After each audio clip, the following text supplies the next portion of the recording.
Welcome back to Better Electrically. Today's video we'll be talking about electric versus ICE vehicles, or also known as internal combustion engine vehicles, which is your common everyday vehicle.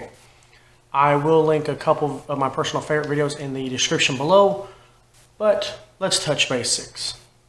Internal combustion engines have been around for a very long time, including electric vehicles.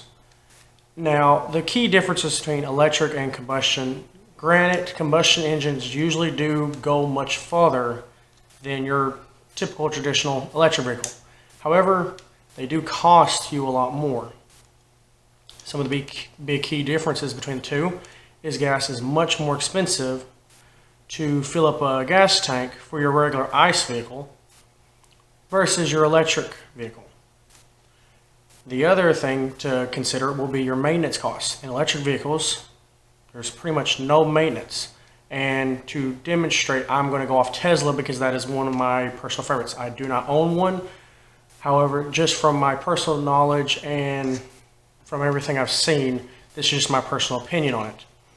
And I will link a few videos talking about the maintenance costs on Tesla vehicles as well to better understand where I'm coming from. For Tesla vehicles, the only thing that you normally have to do maintenance on would be your tire rotations, new tires, and windshield wiper fluid, and brakes. But with their newest updates that they sent out over the air, they are going to pretty much one pedal driving using their the magnets in their motor that they use to help regen brake, to the point you'll not even need to use your brakes anymore. So the only thing you'll really have to pay for will be windshield wiper fluid and maybe some tires every once in a while, and that'll be pretty much it. Now, there is other maintenance that would have to be done, but it's not for a couple of years. And there is maintenance that Tesla recommends, but even if you don't do it, it will not void your warranty. However, in your traditional ICE vehicle, you have brake fluid, brake pads, tires, just like you would on an electric vehicle, but you also have oil changes, which range. For me, for my Honda Civic, it's about $30 to $35 for oil change plus the filter. Then you also got to be thinking of, you got cabin filters, which your Tesla vehicles do, but they don't have to be changed as often. So you got your cabin filters, you got your transmission fluid you're going to have to flush sooner or later. You have so much more maintenance and so many more moving parts in an internal combustion engine that you don't with the electric, because the electric only has the electric motor. Whereas the regular ICE vehicles, you have your engine, which delivers power through your transmission to turn your wheels, but also you have your alternator, your starter, stuff like all that. And another thing that electric vehicles do so much better than gas vehicles is if it's too cold out, it's harder for a gas vehicle to go. Whereas an electric vehicle, it'll just be ready to go as soon as you get in the vehicle. However, in colder climates, your battery range could be reduced. The colder it is, the more hard it's going to be, which would reduce your speed and reduce your regenerative braking. But you're not losing it. You can get it back. You just have to warm up your batteries. So that's kind of the trade-off between the two. But the difference, pretty much of this video sums it up. Electric versus ICE. Straight up cost right off the bat, the electric vehicles will cost you way more. Even Tesla's cheapest Tesla Model 3 Standard Range Plus is still around the $39,000 mark, if I'm not mistaken. Yet you can get a easily affordable gas vehicle for around 15 to 20 grand. So they might cost more up front, but you're going to save so much more in maintenance. And then we'll go ahead and bring up fuel costs. Fuel costs between an ICE vehicle and an electric vehicle. The electric vehicle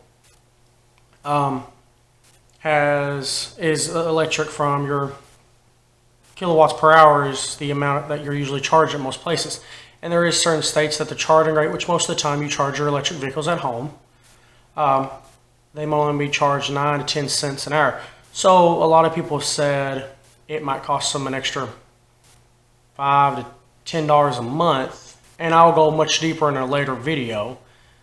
However, for other people, for gas, depending on where you live, my electricity rate is not even a full cent but I do have an energy charge, which is why my electric's higher. However, for gas for me, it's $2.17 a gallon, and it takes me $25 roughly in the summertime. Now in the winter, I'm using the heater a little bit. I don't usually use the AC as much unless I have my kids in the car. In the winter, it's taking me almost 30 a week, and it's only a 12-gallon tank. But because I drive about 500 miles a week, a little over, that runs out my gas pretty quick. And it gets great range. But for the electric vehicle, I'd get so much more and save so much more money charging it versus my regular car that I drive every day to work.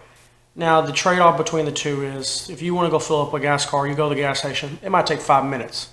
Electric car takes longer.